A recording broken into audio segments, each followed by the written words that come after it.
दोस्तों ओम नमः शिवाय। दोस्तों पूरे 500 सालों के बाद बन रहा है दिव्य दुर्लभ महाशुभ संयोग। 14 मार्च बड़ी पूर्णिमा, फाल्गुन पूर्णिमा, चंद्र ग्रहण। इस दिन चुपचाप गाय को खिला दें। यह एक छोटी सी चीज, करोड़पति भी होंगे, करोड़पति मिलेंगी, सभी संकट और कष्टों से मुक्ति। मृत्यु दंड पितृ दोष तुरंत होगा खत्म। पूरे साल आपके घर में भरे रहेंगे अन्न धन के भंडार। यूं कहें आपकी 7 पुश्ते तक करेंगी रुपयों पैसों पर राज। जा दोस्तों 7 पीढ़ियों तक बैंक बैलेंस बढ़ता चला जाएगा। सभी दुख दर्द संकट कष्ट सभी दूर होंगे और सभी सुख आपके पास आ जाएंगे। सभी सुख आपके कदम चूमेंगे यदि आप यह एक छोटी सी चीज 14 मार्च को यानी कि पूर्णिमा के दिन, चंद्र ग्रहण के दिन गाय को खिला देते हैं। जीवन से तत्काल गरीबी समाप्त हो जाएगी और जीवन में कभी आपको परेशानी का सामना नहीं करना पड़ेगा। जा दोस्तों इस बार ये जो पूर्णिमा के दिन चंद्र ग्रहण है, यह बहुत ही दुर्लभ योग में है। इस दिन गाय से जुड़े उपाय आपके जीवन की सभी परेशानियों को खत्म कर देंगे। पूरे 500 सालों के बाद इतना दुर्लभ योग बना है जिसमें कि गाय से जुड़े ये उपाय आपको माला माल बना देंगे। 7 पीढ़ियों तक लाभ मिलेगा इन उपायों को करने से। तो दोस्तों बड़ा ही महत्वपूर्ण वीडियो है, पूरा वीडियो देखना, सारे काम छोड़कर वो भी, क्योंकि ऐसा समय बार बार नहीं आता जिन उपायों को कर कर आप अपने जीवन से परेशानियों को खत्म कर सके और साथ ही साथ 7 पीढ़ियों तक लाभ प्राप्त कर सके। अंत तक बने रहे वीडियो में। आगे शुरू करें वीडियो को। सबसे पहले तो वीडियो को लाइक कर देना, जय गौ माता कमेंट्स बॉक्स में जरूर लिख देना। दोस्तों आपको बता दें कि इस बार 14 मार्च को शुक्रवार का दिन है और फाल्गुन पूर्णिमा है और इस दिन चंद्र ग्रहण भी है। आपको बता दें वैसे तो चंद्र ग्रहण भारत में नहीं दिखाई देगा, परंतु आपको सावधान रहना है, कुछ ना कुछ असर इसका अवश्य रहेगा। और इस समय में हम आपको कुछ गाय से जुड़े ऐसे उपाय बताने वाले हैं जो कि पूर्णिमा के दिन यदि आप कर लेते हैं तो आपको लाभ मिलेगा। दोस्तों बशर्ते एक बात का ध्यान ये रखें कि इस दिन भगवान विष्णु जी माता लक्ष्मी का विधि विधान से पूजन करें। सुबह जल्दी उठें, पवित्र नदी में स्नान करें। यदि संभव ना हो पवित्र नदी में स्नान करना तो घर पर ही नहाने वाले पानी में गंगा जल की बूंद डालकर स्नान करें। स्नान के पश्चात भगवान विष्णु जी माता लक्ष्मी का विधि विधान से पूजन करें और दोस्तों नहाने के बाद 1 लोटा जल भगवान सूर्यदेव को जरूर अर्पित करना इस दिन आप। और साथ ही साथ गर्भवती महिलाओं को खास तौर पर चंद्र ग्रहण का समय बाहर नहीं निकलना है बिल्कुल भी। वैसे तो भारत में दिखाई नहीं देगा, सूतकाल मान्य नहीं होगा, परंतु गर्भवती महिलाओं को सावधान रहना है। जो भी इस समय खाएं तुलसी का पत्ता डालकर खाएं, जो भी भोजन ग्रहण करें और साथ ही साथ भगवान विष्णु जी के मंत्रों का जाप करें, भगवान भोलेनाथ के मंत्रों का जाप करें, मनिवर ईश्वर का स्मरण करें। क्या होगा, शिशु पर भी कोई अशुभ प्रभाव नहीं पड़ेगा और आपके ऊपर भी कोई अशुभ प्रभाव नहीं पड़ेगा। इन बातों का ध्यान रखना और विधि विधान से पूजन करना है। सभी को बता, सभी के लिए। अब दोस्तों आपको बताएं गाय से जुड़े कौन कौन से उपाय आपको इस दिन करने हैं पूर्णिमा के दिन, क्योंकि चंद्र ग्रहण है। लेकिन उससे पहले एक उपाय और जरूर आपको बता दें। शाम के समय, इस दिन शाम के समय आपको पीपल के पेड़ के नीचे आटे का चौमुखी दीपक बनाकर सरसों का तेल डालकर लाल वाली कलावे की बाती लगाकर जरूर जलाना है पीपल के पेड़ के नीचे शाम के समय।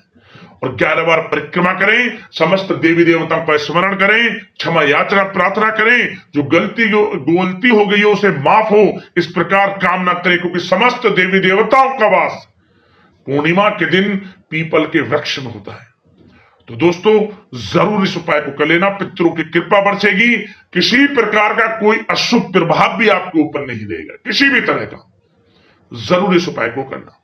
अब गाय से जुड़े कौन कौन से उपाय हैं जो कि आपको इस दिन करने हैं जिससे लाभ मिले और 7 पीढ़ियों तक बैंक बैलेंस बढ़ता चला जाए। सबसे बड़ी बात, जीवन से दुख दर्द संकट कष्ट दूर हो जाए, सभी सुख आपके पास आ जाए।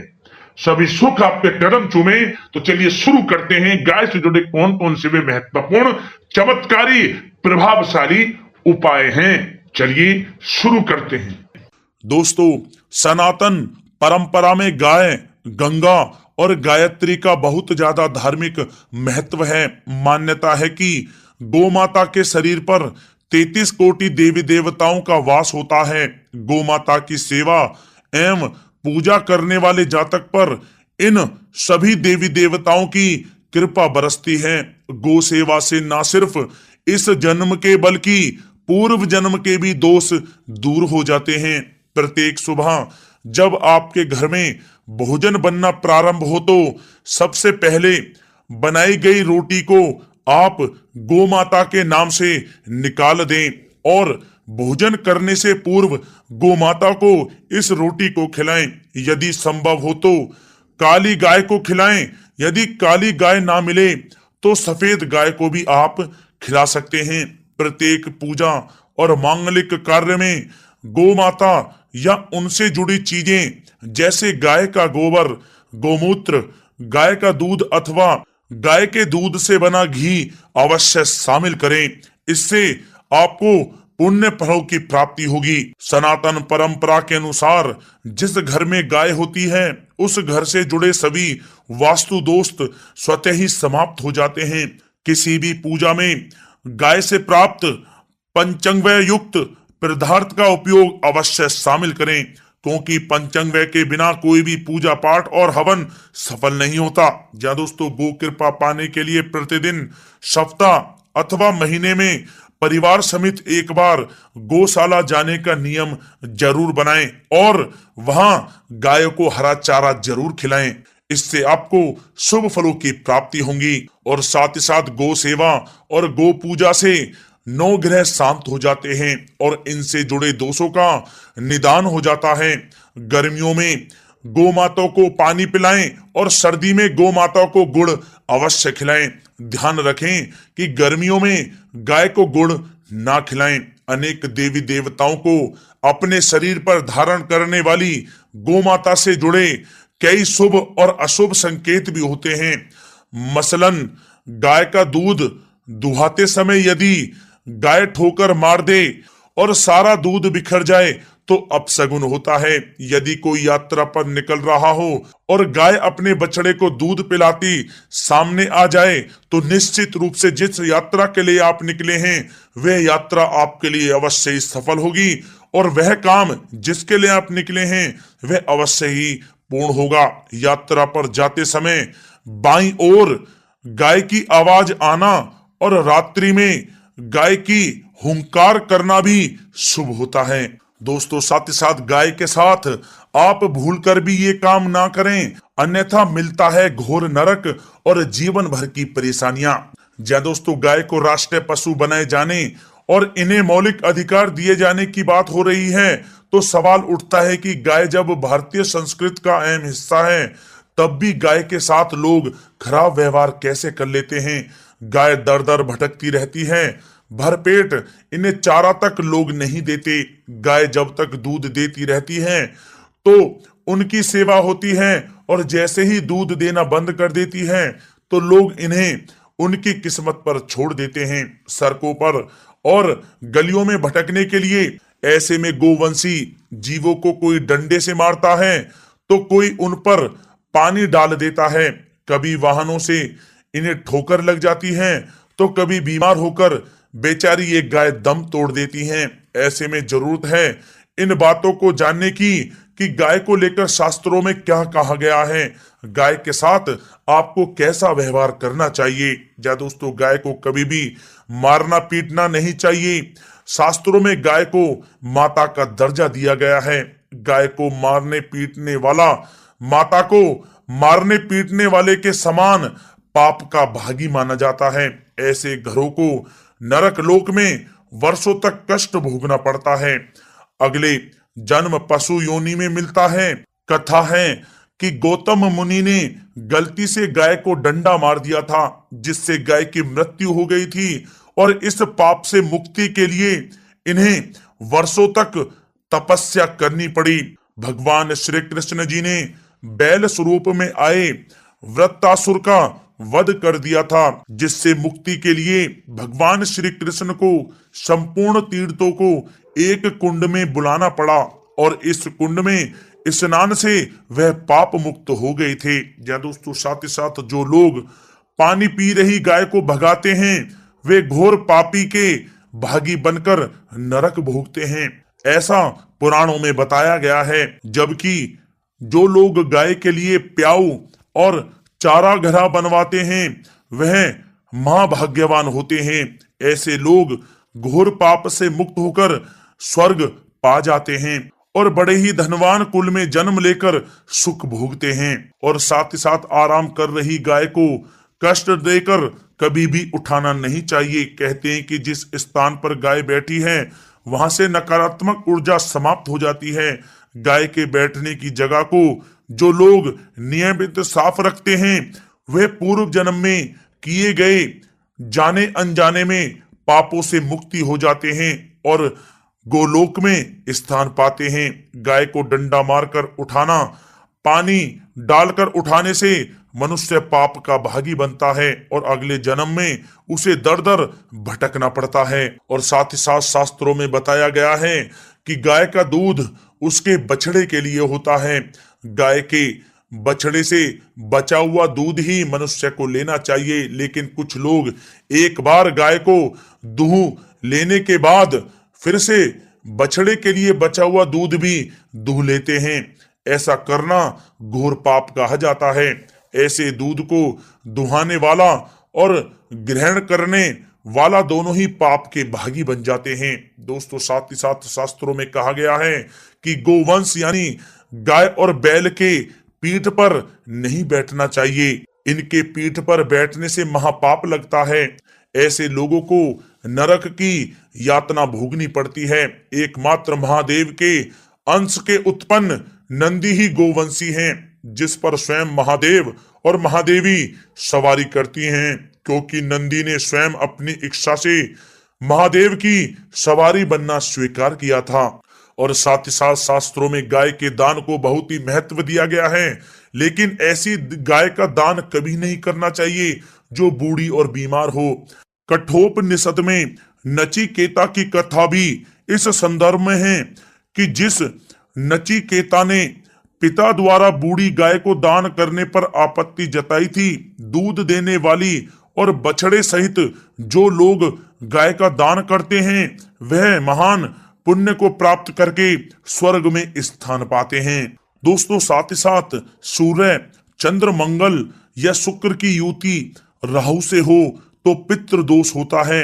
यह भी मान्यता है कि सूर्य का संबंध पिता से एवं मंगल का संबंध रक्त से होने के कारण सूर्य यदि शनि, राहु या केतु के साथ स्थित हो या दृष्टि संबंधी हो तथा मंगल की युति राहु या केतु से हो तो पितृ दोष होता है। इस दोष से जीवन संघर्ष में बन जाता है। यदि पितृ दोष हो तो गाय को प्रतिदिन या किसी भी एकादशी को या किसी पूर्णिमा के दिन या अमावस्या को रोटी, गुड़, चारा आदि खिलाने से पितृ दोष समाप्त हो जाता है। साथ ही साथ देसी गाय की पीठ पर जो ककुद कुबड़ होता है वह बृहस्पति गुरु हैं। अतः जन्म पत्री में यदि बृहस्पति अपनी नीच राशि मकर में हो या अशुभ स्थिति में हो तो देसी गाय के इस बृहस्पति भाग एवं शिवलिंग रूपी कुबड़ के दर्शन करने चाहिए। गुड़ तथा चने की दाल रखकर गाय को रोटी भी दें, इससे आपको शुभ फलों की प्राप्ति होगी। और साथ ही साथ यदि आप रास्ते में जा रहे हों और सामने से गौ माता आती हुई दिखाई दें तो गौ माता को आप अपनी दाहिनी ओर से जाने देना चाहिए। आपकी यात्रा अवश्य ही सफल होगी। और साथ ही साथ यह संकेत भी जान लें, यदि आप यात्रा पर जा रहे हैं और सामने आपके गाय पड़ जाए अथवा अपने बछड़े को दूध पिलाती हुई सामने गाय दिखाई दे जाए तो समझ जाना कि वह यात्रा आपके लिए अवश्य ही सफल होगी। और साथ ही साथ जिस घर में गाय होती है उसमें वास्तु दोष स्वतः ही समाप्त हो जाता है। और साथ ही साथ आपको बता दें कि गाय को आप जो भी रोटी बनाएं प्रतिदिन ताजी रोटी ही बनाएं। गाय को अगर आपने रोटी बनाई है तो कोशिश करें कि उस रोटी को आप तुरंत ही गाय को दे दें।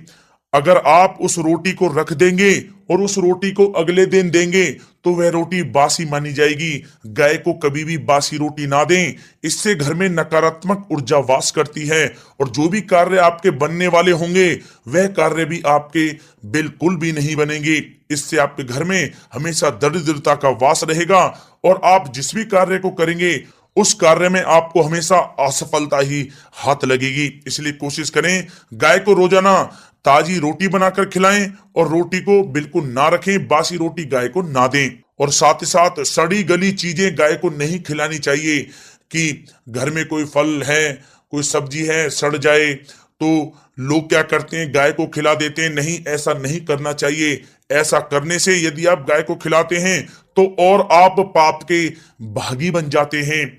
आप बिल्कुल भी सड़ी गली चीजें गाय को ना खिलाएं। और साथ ही साथ आप आटे की 11 लोइयां बनाकर उनके ऊपर हल्दी लगाएं। इसके बाद आप उन 11 लोइयों को एक एक करके गाय को खिलाएं। प्रत्येक लोई को खिलाते समय गाय के सींगों पर आप हाथ फेरें, पीठ पर हाथ फेरें, मस्तक पर हाथ फेरें, माता गाय के आप चरणों के स्पर्श करें। जहां दोस्तों ऐसा करने से आपके समस्त कार्य बनने लगेंगे। जो दुख का समय चल रहा है वह भी समाप्त होगा। आपके जीवन में खुशियां खुशियां होंगी। और एक बार आप 7 बार गाय की परिक्रमा भी कर लें तो आपके समस्त कार्य पूर्ण होंगे। और साथ ही साथ आप गाय को जब भी रोटी दें, रोटी पर या तो आप थोड़ी हल्दी लगा लें या थोड़ा गुड़ रख लें। अगर गुड़ ना हो तो आप थोड़ा मिश्री रख सकते हैं, थोड़ा घी रख सकते हैं।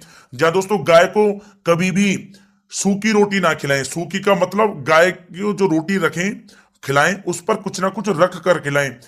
हल्दी रख लें, गुड़ रख लें, मिश्री, घी या जो भी रख लें, मतलब खाली रोटी नहीं खिलानी है। ध्यान इस बात का रखें, जब भी आपको शुभ फलों की प्राप्ति होगी।